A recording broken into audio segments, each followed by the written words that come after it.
Further, I will talk about the application of Gaussian distribution. So Gaussian distribution is very essential to what you call quantify or estimate probability of any kind of event. It is all about estimation, that when you perform estimation, and then estimation always you perform some kind of randomness is coming there. And Gaussian distribution is really interesting. Even if you talk about sampling distribution, if you talk about that central limit theorem, if you talk about large law of large number, everywhere Gaussian distribution will come. And if you talk about even any kind of learning technique, then what is about learning technique? It is one kind of inverse problem there, that you don't know the source. You just at hand you are having data. From that data you try to infer what kind of source it might be. So that means you are trying to estimate the distribution of source. That one is unknown to you. So in that process, what do you do? At hand you are having sample.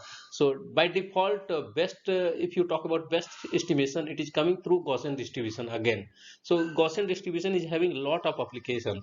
So that's why it is very much essential and useful to understand each and every bit of Gaussian distribution. So coming to the today's outline, first, I would like to discuss about Gaussian distribution as an approximation of binomial distribution. Afterward, I will talk about one interesting kind of rating problem from the chess game. And chess game is very interesting. Is that if you talk about chess game, it is one a special kind of example of zero sum game. Zero sum game. That means if you are talking about this game regarding two player game, then if you construct a what we call it a play of matrix, then in that play of matrix, every if you talk about every entry, in each entry total sum would be zero. That means uh, how much one player is losing, same amount the other player in that entry is gaining. So that is the meaning of zero sum game. So chess is one example of zero sum game. And for that kind of so if we talk about rating process, it actually it is given by famous physicist Elo. And same thing you can apply it to any other game which is having zero sum game. So any other game you can apply it like this. There are various such kind of example, you will see it later. So coming to what approximation of binomial distribution uh, using normal distribution. One approximation of binomial distribution I had already discussed that one was the what case of Poisson distribution. Through Poisson distribution you can approximate binomial distribution. But what was the scenario in the case of approximation of Poisson distribution through what we call it approximation of binomial distribution using Poisson distribution? The scenario was probability of success happens to be very small, very small, and uh, n happens to be very large. That was the scenario. Then uh, both it is both kind of situation is coming in together. Then we are going to talk about approximation of binomial distribution by Poisson distribution. But suppose there is no condition over p might be anything, less than greater than zero point 0.5, okay, equal to zero point 0.5, might be anything, okay. But what is happening, that suppose a number of trial n happens to be very large. Only this condition, under this process what we do, normal distribution is giving a very good approximation of binomial distribution. That means whatever probability you want to compute for binomial distribution, just you don't go for binomial distribution, because there would be what complexity issue with computation. So simply with less computation in normal distribution you can estimate that probability itself. So very simple kind of approach I will talk here, and then I will go for rating the problem. So what is happening, that suppose we are having a situation in random experiment, that there are n trials. In n trial we are observing k number of success. So value of k, simply it would be what, it would be between 0 to n. It would be 0 to n, you can say that. And if you talk about number of success, simply that would define a binomial random variable. binomial random variable it will define. So here we want to calculate probability associated with binomial random variable directly using the binomial distribution. We will calculate through normal distribution, or simply we will estimate through normal distribution. Better word is estimate here. So consider a binomial distribution. Suppose one example first I have taken it here. So example one, call it. Suppose there is a binomial distribution with a number of trial 100 and the probability of success is what, 0.5. Okay, that means fair coin. It is talking about tossing fair coin 100 times. Okay, and now problem is coming that we want to calculate the probability that when x is observing value greater than or equal to 55. That is the problem. This probability we need to calculate. So you can calculate it using this binomial distribution. There would be no issue. What will happen that we want to go for binomial distribution directly due to computationally difficult approach. What we do? We will approximate the binomial distribution with similar kind of normal distribution. What is meaning of similar kind of normal distribution? Whatever the binomial distribution, what kind of by taking the mean and variance of the binomial distribution, we will define a normal distribution. You know that a normal distribution explicitly can be defined with the help of binomial, with the help of mean and variance. So in the definition of PDF itself, mean and variance of the binomial, normal distribution is coming. That's way it is very much easy to proceed with the normal distribution, because you don't need to know many things there, many parameters. Just you need to know mean and variance, and things are done. You know the bell shape of the distribution. Okay, so by defining a approximate normal distribution with the same mean of binomial distribution and variance, we will estimate the probability. This what desired probability we not need to estimate. So how we can estimate? So simply 55 is what, it is an exact number. So if you talk about from discrete perspective, 55 is fine. But if you talk about continuous variation, then 55 definitely there would be some kind of redundancy. That means 5 definitely it will lie between where to where. Yeah, redundancy, that measure of redundancy, give it 0.5. That means 55 lies between 54.5 and 55.5. That means some interval you are introducing it here in order to make things continuum. So here 55 is lies, it lies between 55 54.5 and 55.5. So that's way, if you are willing to calculate probability that x is observing value greater than or equal to 55, it can be estimated. You can see that this one is a sign for approximation, so it can be approximated by that corresponding normal distribution what we had already defined it here. So probability that corresponding normal random variable is observing value greater than or equal to 55.5. So if you try to draw the picture of this one, very easy to draw, because we know the location of mean, and also we know the location of the one division, two division, three division, what you call it. That means we know the variance. So we know the standard deviation. So variance is 25. So a standard deviation that we denote it by delta or sigma. A standard deviation we denote it by sigma. Sigma is 5. Sigma square equal to 25. So sigma is 5. So call this point where would be 50. 50 would be somewhere here, right of the origin. So this would be 50. So what we do, take this is the maximum height of the bell shape curve. So it is coming like this way. A maxima occurs at exactly 50. This is the distribution of what we call it that approximated normal. It is y versus f of y. Okay, this is the plot of bell shape of this normal distribution y. Okay, so this is the plot, this is the situation, and deviation you can put it like this one, 50, and this one is 55. 50 plus 5, that 5 is the standard deviation, and 50 minus 5, that would be 45. This one is one deviation, and this deviation this area containing 68%, that 68 from the 68% rule, you know that we had already discussed. So this is the situation. Now we are going to calculate our desired probability, not calculate, we are going to estimate our desired probability. So we are estimating this desired probability through this probability, and we know that it is talking about right tail probability. So where would be, so 54.5, it would be somewhere here. So it is talking about area starting from here to it will go right tail, area of right tail, simply I would like to say that. So what we do, that area is directly very difficult to calculate. We have to calculate it with the help of CDF, cumulative distribution function of a standard normal random variable. So we need to standardize it. That's why we did this transformation, that this area you can write in two different fashion. I either write it y is greater than equal to 54.5, or write it 1 minus y is less than equal to 54.5. So both are feasible, there is no issue. Yes, which one? Z is actually a standard normal random variable. So several time I told that whenever I am using the that letter Z, it means for a standard normal random variable.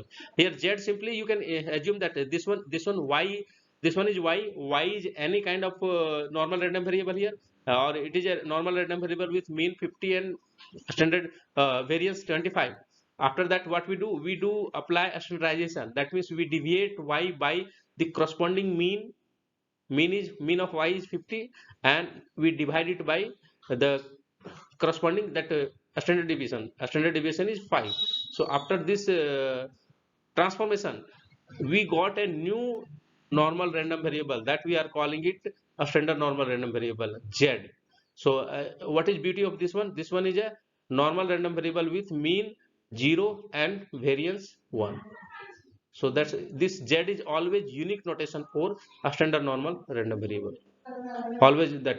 So this Z is directly, you can see it like this way. This is the Z. Okay, fine. So I'm going forward. So here in the inequality, this in within this inequality, I apply the transformation, that I deviated y by mean 50 and divide by 5, that standard deviation, and we do that operation both side, this side also this side, because we need to do that. If you perform any kind of algebraic operation, we need to perform both side of the inequality or equality.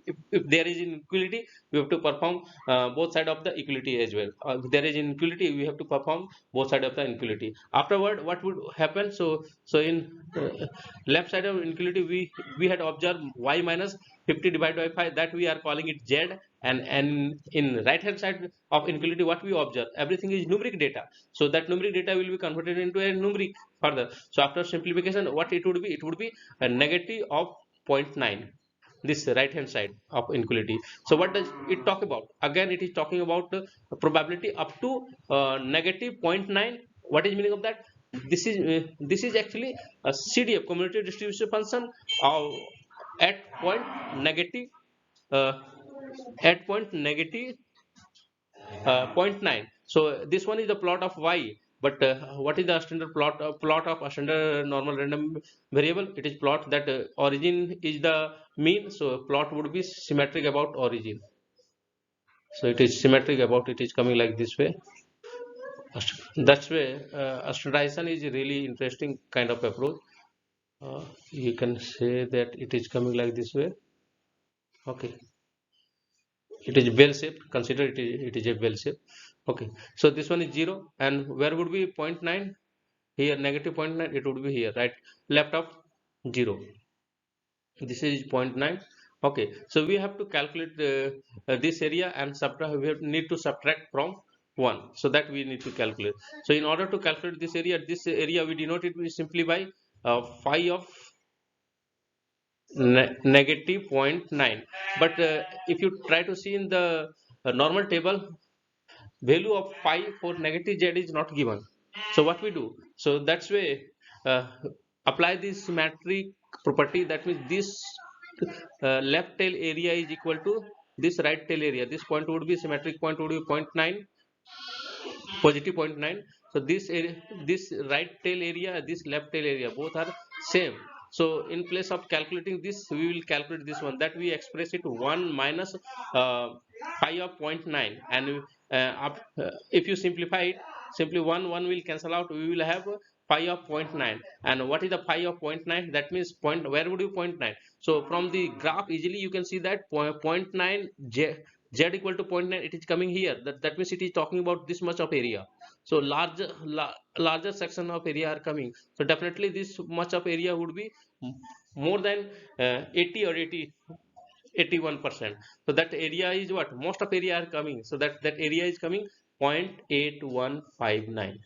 That means approximately 82%, simply you can say that 82% area is coming. That means probability of this one is what is the probability? So approximated value of this probability is 0.815. This is the approximate value. It is not an exact value, but we are getting an approximate value of this desired probability. So that easily you got it from the normal, with the help of normal table and normal distribution.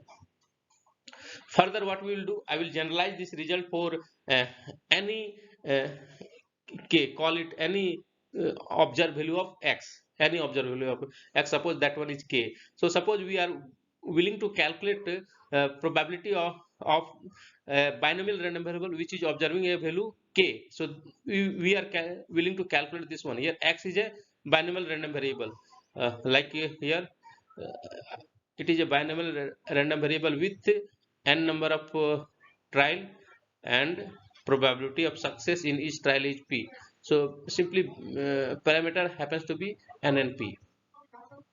So x is these kind of things one, and k is talking about number of success. It may, k may be 0, k may be 1, k may be 2, and k may go up to n. Okay, that is the situation. So after that, what we will what will happen? Same criteria. I am saying that k is what? It is an integer. So by default, k would lie between any two real number. That also it directly coming from the what we call it density theorem as well. So k would lie between k minus 0.5 and k plus 0.5.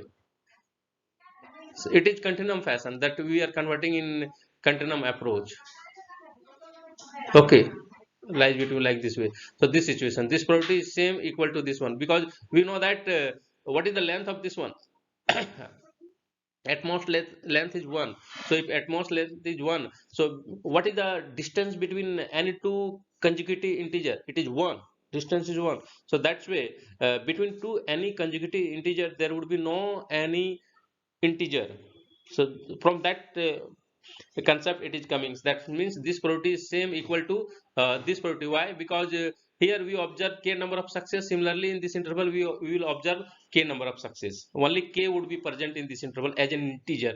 A real number would be there, but while calculating probability using binomial distribution, only we will talk about integral value here, because k is observing integral value. So that's why this probability would be equal to this. And now here y is what? Y is a corresponding normal distribution with same mean what x is having, and the same variance what x is having. But remember that difference is that y is a normal random variable.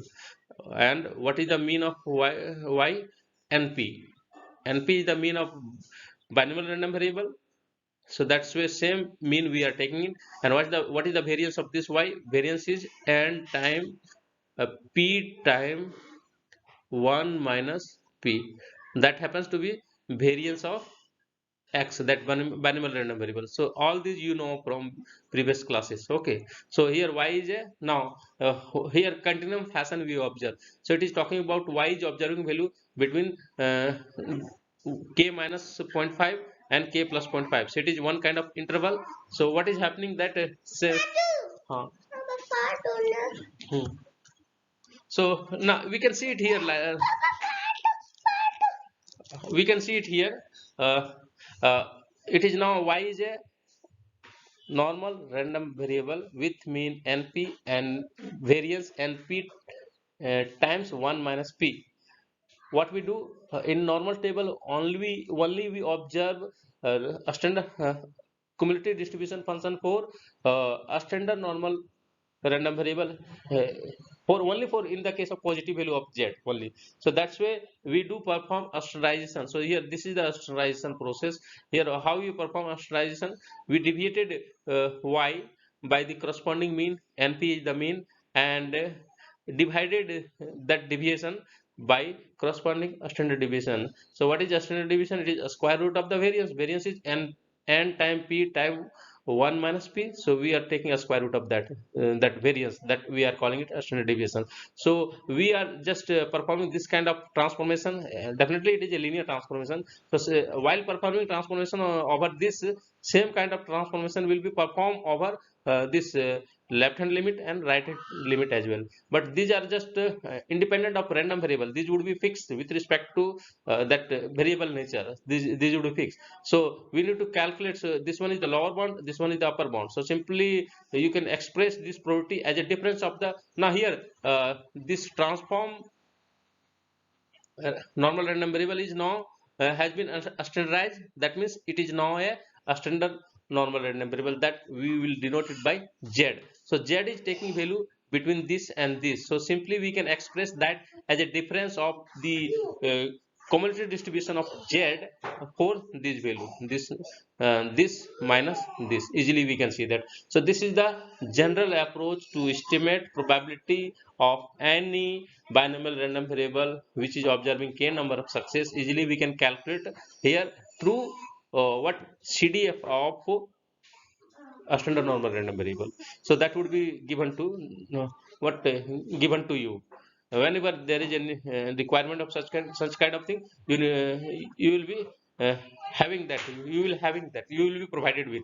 Okay. So here you can say that what are things. So these are k, you know, p, you know, n, you know. So all these are known to you. All these are known to you. Just you have to look into the normal table and calculate this value and this value. Afterward you will get your desired probability.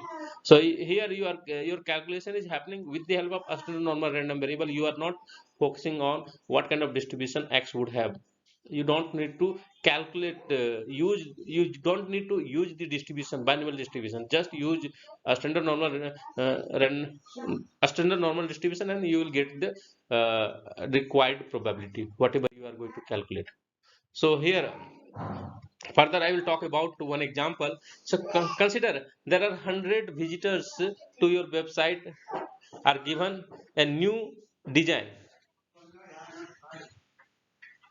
Okay, there are 100 visitors to your website are given a new design, and consider x be the number of people who were given the new design. So x number of people. So here simply and spend more one more condition, that I spend more time on your website. So this is what actually it is one kind of binomial random variable. So in uh, how many observation is happening? 100 observer are there. Visitor or observer both are same.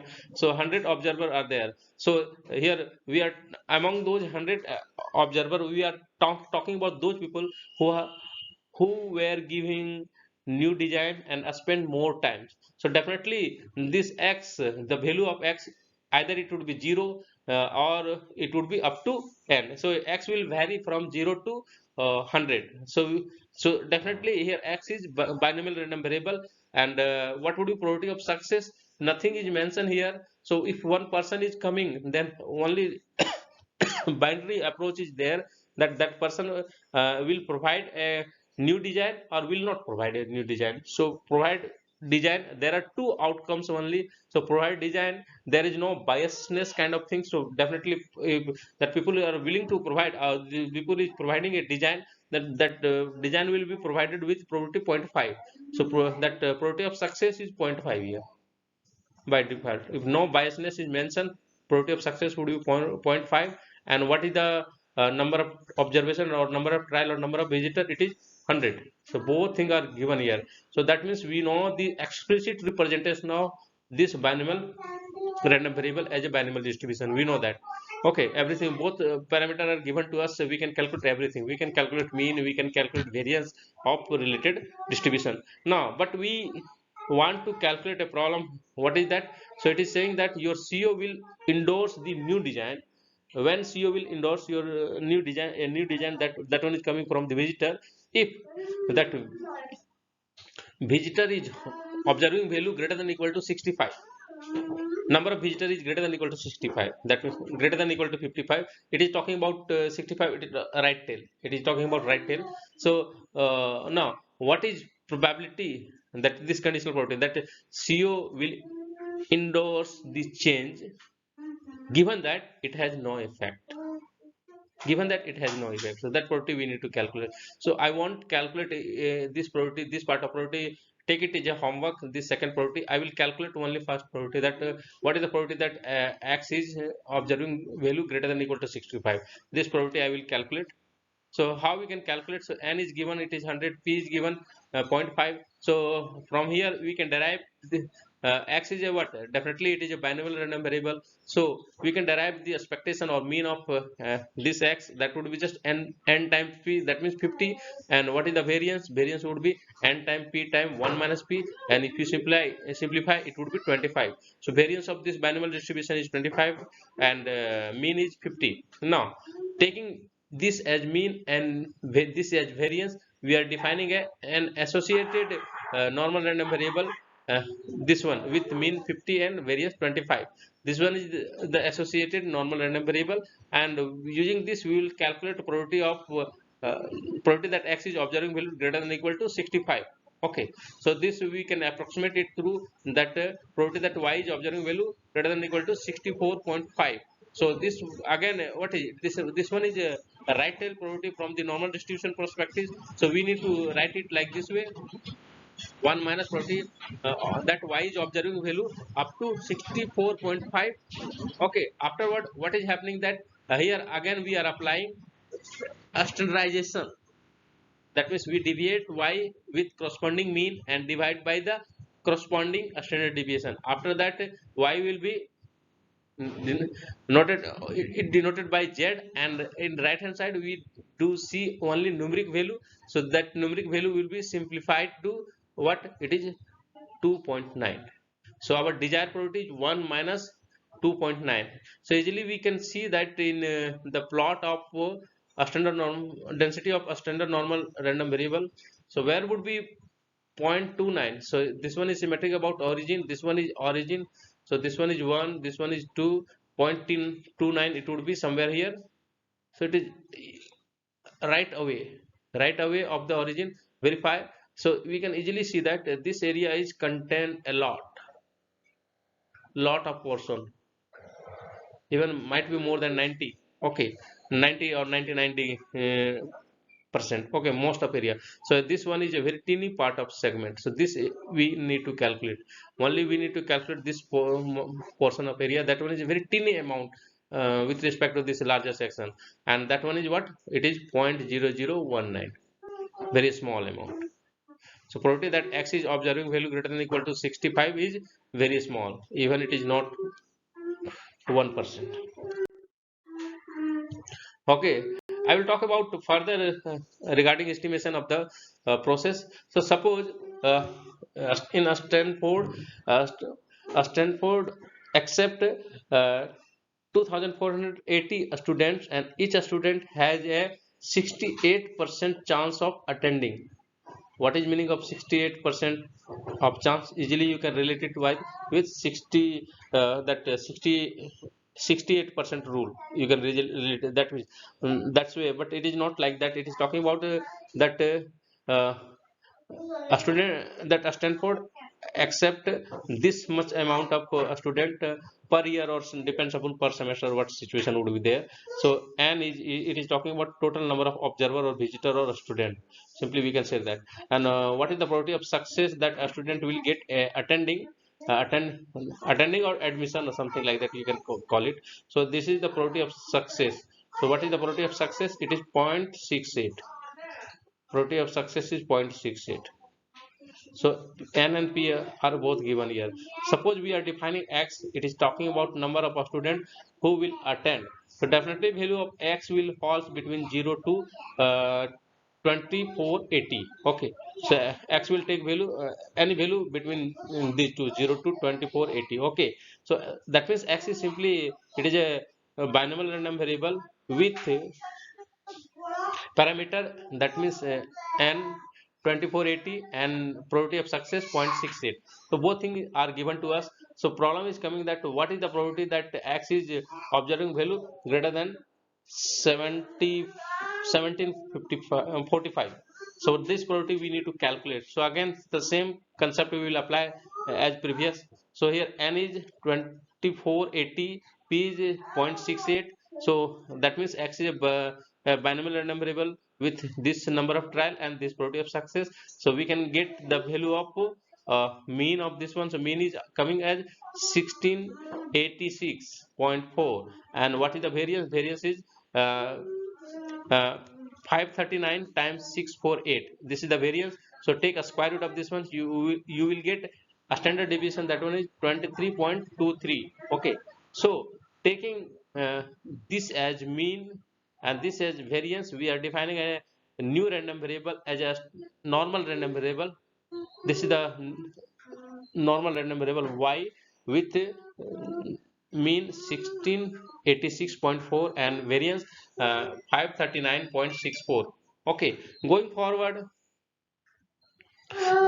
we will estimate this probability. This here x is binomial random variable, so we will estimate through this probability with the help of normal distribution. Here y is a normal distribution, so probability of y probability that y is observing value to greater than or equal to 1755.5. So this probability, it is talking about right tail probability. We can easily observe that plot of the distribution of y.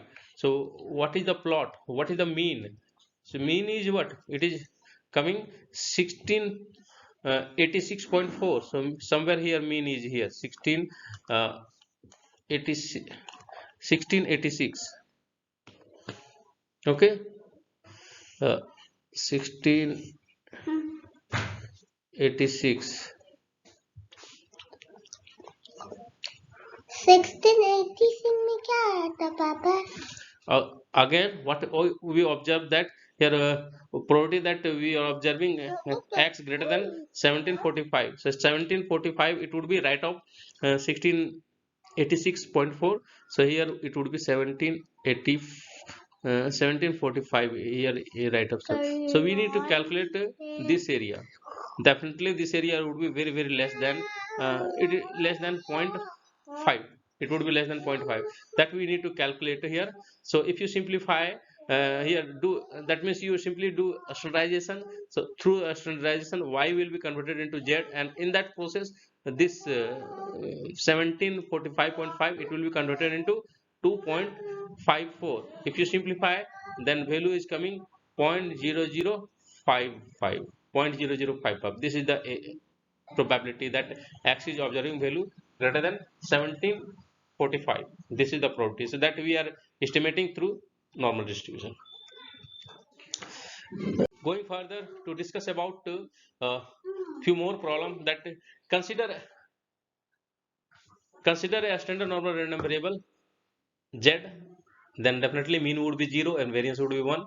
Then if you take any t, then what is the probability of tail probability? It will be we will define it by phi.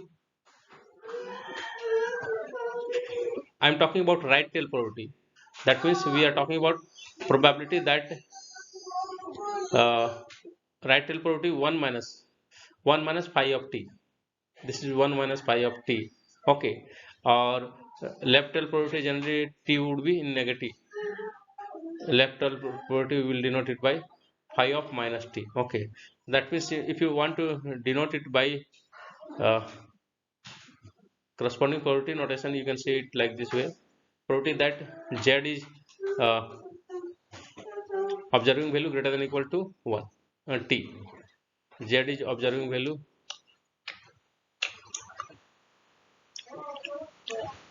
greater than or equal to t.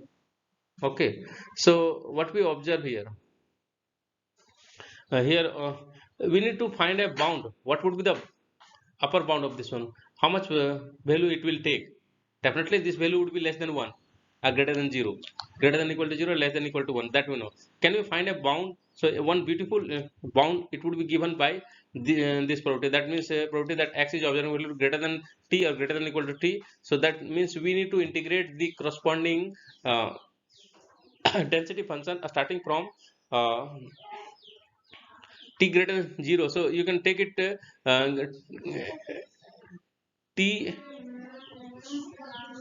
you can integrate that from t onward, t to infinity you can integrate. But little bit if you might be aware of that how to play with what we call in math in 12th calculus, you might have already aware of playing with limit of the integration and inside argument. How? So just through change of variable we are applying change of variable. That means we are replacing x by x of t, x plus t, x plus t. So by default what would be when t is approaching to x is approaching to t, then x plus t, call it z even. Or z is meant for a standard normal random variable, so call something u or something like that, call it u. So if x is approaching to t, then u will approach to 0. It is just one application of substitution process in integration that I would like to say that. So same it has been through that substitution approach, this probability that integration of the density function from t to infinity has been converted into in this form. And if you try to see it, just simplify it further, then here we are integrating only with respect to x. So what will happen? So t will be constant, that argument t will constant, so it will come out of the integration. So it is coming out of the integration, just we need to integrate only this part. And using what does it talk about? It is talking about just property that x is observing value greater than 0 or greater than equal to 0. Okay, so simply it is a probability. And what is value of this one? So easily you can say that value of this one, it would be what greater, if suppose x is what mean, then it would be 0.5. If x is a standard normal random variable, then it would be 0.5. But if x is something else, that mean of x is something else other than 0, then what would be? Simply in that sense we can say that maximum value of this one would be 2. Simply I would like to say that. Anyhow we'll get a, it is a positive number, simply we can say that. So anyhow what will happens, we can claim that this probability of tail, it would be bounded above by e to the power minus t square by 2. So we are getting a bound of the right tail probability. This is bound of right tail probability easily. So here what is happening? It is one thing that we don't need to calculate that probability from cumulative distribution of function of a standard normal random variable. Directly we are getting a bound. This is the maximum value of this right tail probability. This is the maximum value that directly we can get through this bound operator. So that's why bound is also playing very important role in order to estimate definitely through bound you will not get an get a very good estimate of the probability, but at least you will get upper bound. So you are getting it, that means probability of that can't be greater than this value. That scenario you will get. So now in do we have time till now? Any question anyone would like to ask? If anyone is having any question you can ask, otherwise I will go forward to discuss about chess rating problem. That one is also a very interesting application of that Gaussian distribution. If there is no question, I will go forward to discuss about chess rating. What does it talk about? So there are various approaches to give a rating to each player. So one of them is elo. So before going to discuss about elo, I will talk about another classical approach to give a rating to player or player of zero sum game. One of them that chess. So one approach is that logarithmic formula. Through this we can easily define a rating approach. So how we define it? So we assume that if a player a scores k times as many points uh, as against player b, against player b k times. So player a score k times as many points against player b, and within that play we further assuming that with wins counting for one score and draw counting for zero point 0.5 if draw is happening in the chess game, then both player will get zero point 0.5. 0.5 point. Okay, and if win is happening, one will get 1, another will get 0. Winner will get 1, another, and loser will get 0. So that is the approach.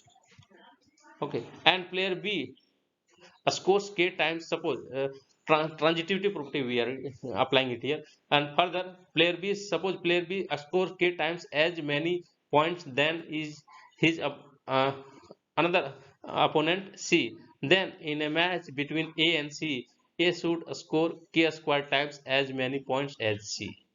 It is just a transitive property what we are calling it. So this lead to attempt a logarithmic approach of for the difference of rating between any two player. That difference of rating, we are rating points we are denoting by delta. This one is capital delta, Greek letter capital delta.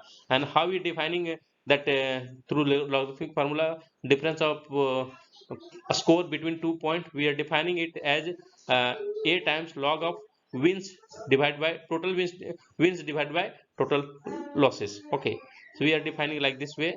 And here what we do, A is the score of first player, this player A is the first player, so A is the score of that player. Okay, now further we can convert wins and loses. It might be very big number, very less number, depends upon that scenario. So we try to bring every wins and loss in the range of 0 to 1. So what we do, that means we are introducing fraction. So x is talking about fraction of points. So x is the fractional wins, then 1 minus x would be fractional loss, fractional win and fractional loss. So this is the scenario to find the difference of a score between two player. Okay, so through this formula it is, so it is a classical approach people use to apply for this logarithmic formula. So we will take one example, then we see that it is not performing good, this classical approach. LO is performing better.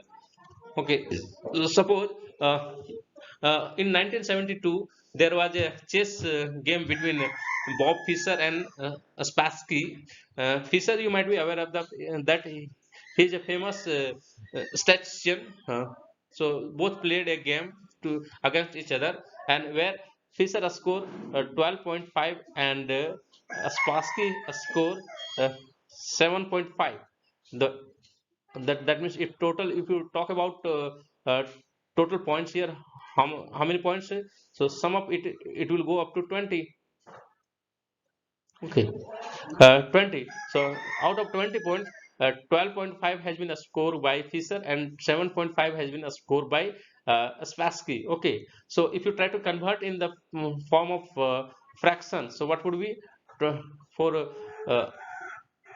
Fischer, it would be 12.5 divided by 20 total points, that we will denote it by x. And what would be 1 minus x? 1 minus x, or simply that fractional point with respect to Spassky, you can say it is 1 minus x, that means 7.5 divided by 20. So fractional, so here we are doing fractionalization of the point, a score. Okay, so further it is giving that the total score that Fischer got it, that one is uh, 40 40, okay, 405.7. So if you try to round up to uh, exact figure, so you can say that 405.7, it is very much near to 400. So if you try to see, we don't know the uh, total score of Spassky, we don't know. We in that match, this is the actual score of Fischer, and this is the actual score of Spassky, and this one is the rating. This one is the rating of what we call it Fischer, but we don't know the rating of Spassky. So how we can calculate the rating of Spassky? We can calculate, or what is the difference? Better calculate the difference of rating between these two players. So difference we can easily calculate through this formula. So difference is what it is. It is 88.7, but exact difference between Fisher and Spassky's rating was 90. So definitely this point is this calculation is a little bit less than 90. So it is not a good measure of the difference between what we call it rating of these two players. Okay, it is not a good. It is not giving a good competition. Okay, approximation. It is not giving. So we will go for another kind of approximation. That one is introduced by Elo. So Elo assume that at any given time every chess player has a Gaussian distribution of chess level, that means rating, with a standard deviation 200 points, but each with a specific mean level. Each player will have different mean, but a standard deviation would be common to all the players. So that is the regarding rating. Okay, it is talking about rating. Okay, and it is having a Gaussian distribution. So the distribution of the difference of rating of any two player would be again a Gaussian. We know that if we are having two random variable x and y, and if you sum it up, sum would be again a Gaussian random variable. If you differentiate that, take difference, the difference would be again a normal random variable. So that's why difference would be again a normal random variable. Now question is coming that what would be the mean. So mean here, if you are taking a difference, so mean of this difference would be difference of the corresponding mean of x and y. That means suppose mu x is the mean of x and mu y is the mean of y. So mu x minus mu y, it would be mean of the x minus y. And what is the standard deviation, or simply what is the what we call it variance. What we variance would be 2 times sigma square. Each one is having same variance, standard deviation, and hence we can say that same variance. So that's where sigma square plus sigma square 2 sigma square. So if you're talking about a standard deviation, it would be what, square root of the corresponding variance. That means square root of 2 times sigma, and that one is coming here. Sigma is what, 200, and if you multiply it with a square root, that one is coming approximately 282. So this is the what we call it a standard deviation of the difference of rating. Okay, so going further, so what would be the expected performance of player A against B? We can get it through just integrate the corresponding uh, what we call it corresponding density function from 0 to infinity, and the integral of this density function also, it can be expressed in term of what, error function. We can express error function. Actually error function is nothing, it is just similar to uh, density of commutative distribution function of Gaussian distribution. It is defined in term of what, it is actually a commutative distribution function is defined from minus infinity to infinity, but this function is just it is defined in one part of that. So that is the okay. So and this error function is very nice kind of function. It is also invertible function. So we can express LO rating, the difference of LO rating, as a twice of uh, sigma, that standard deviation, it is common to every player, times inverse of error function with argument twice of x minus 1. Okay, and further if you try to calculate what is the value of sigma, that standard deviation, that one is 200, and hence it would be 400 times. Just this is the unknown factor. If you know x, we can easily calculate LO rating.